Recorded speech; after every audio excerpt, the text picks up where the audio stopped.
प्यारे बच्चों, सबसे पहले आप बताएं ये क्या बना हुआ है? पंखा। ये क्या है? पत्ता।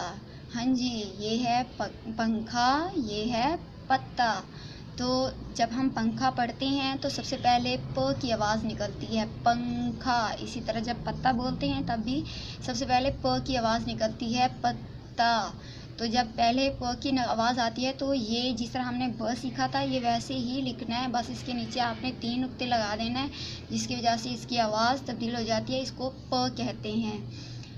प पंखा, प पत्ता।